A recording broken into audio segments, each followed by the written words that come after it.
L'effectivité de la libre circulation des biens et des personnes en zone CEMAC piétine sur le terrain. À Kiossi, ville frontalière du Cameroun à la Guinée équatoriale et du Gabon voisin, la frontière Guinée équatoriale-Cameroun a été fermée. L'initiative vient de la Guinée équatoriale.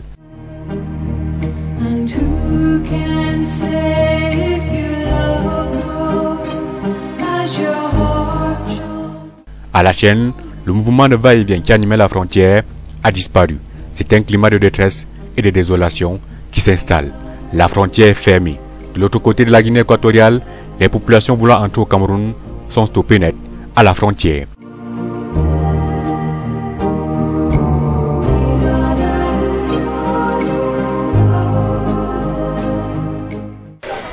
Il parle de libre circulation, c'est pourquoi. Ce n'est que sur les médias qu'on circule librement.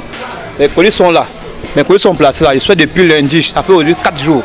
Attends qu'ils disent qu'ils vont ouvrir la frontière, ils vont payer quand. On attend. Le passeport, j'ai un passeport. Il parle de passeport. Il veut quoi concrètement? La libre circulation, là, on n'arrive pas à comprendre. Chaque jour, la frontière est fermée, la frontière est fermée. On ne sait pas de quoi.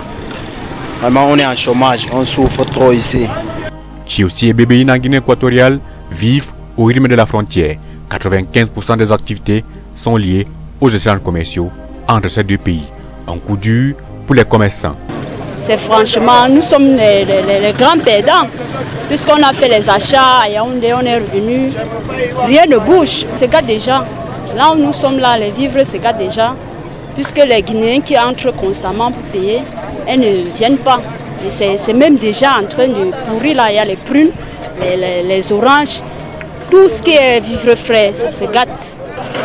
C'est que depuis, ça fait au moins ces 2 semaines, on n'arrive plus à retrouver de quoi se nourrir vraiment avec. Parce qu'on constate vraiment qu'ici à Kiossi, c'est plus la frontière Cameroun-Guinée qui nous ravitaille de plus. À ce niveau de la frontière, nous sommes des débrouillards, on se débrouille. On cherche notre petit pain quotidien. Et présentement, ce qui nous dérange, c'est que nous faisons notre part de transaction du côté qu'on se bat. Et en ce moment-ci, on ne peut pas faire notre transaction. Et comme vous voyez la fermeture de la frontière, rien ne se passe présentement. Vous pouvez imaginer combien les gens payent en une journée quand il y a fermeture. Vraiment, nous ne comprenons pas. Parce que le Cameroun a toujours été ce pays-là qui accueille tout le monde. Mais à chaque fois qu'il y a un petit mouvement chez un pays voisin, il y a fermeture. Tant qu'il n'y a pas le mouvement, le petit berger également en souffre. Parce que le bétail ne peut pas aller seul au niveau de la Guinée. Il y a des gens qui convoient. Et quand il y a une fermeture, là, les gars sont en chômage technique, s'il faut dire ça ici. C'est-à-dire qu'ils sont là en chômage en attendant. Même au niveau des transports, cette fermeture de la frontière a des effets.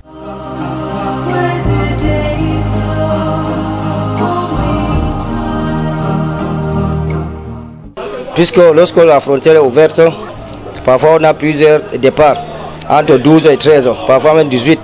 Mais lorsque la frontière est fermée, tout est calme, rien ne marche. On a autour de 2 ou 3 départs. Chronologie des événements.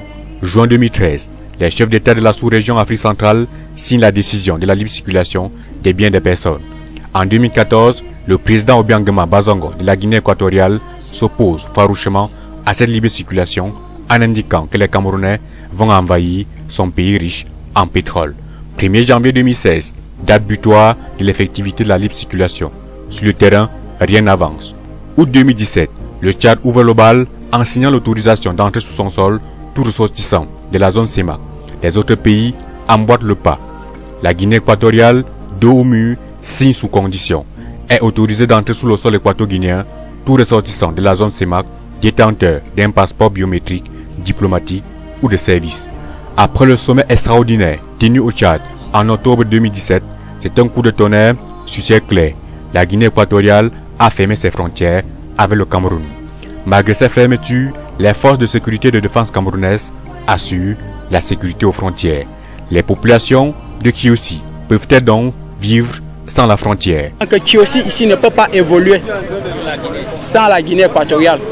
Donc ça, c'est vraiment un problème. Et nous appelons et nous implorons, nous appelons le gouvernement de venir vraiment voir qu'est-ce qu'il faut. C'est une affaire politique ou est-ce que c'est une affaire vraiment où ils ne veulent pas la libre circulation?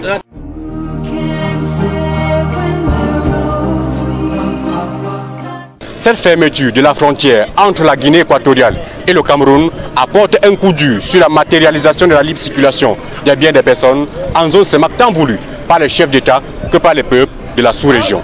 Depuis le poste frontalier de Kiousi, Baudelaire Moifo pour Vision 4 Télévision, à vos antennes.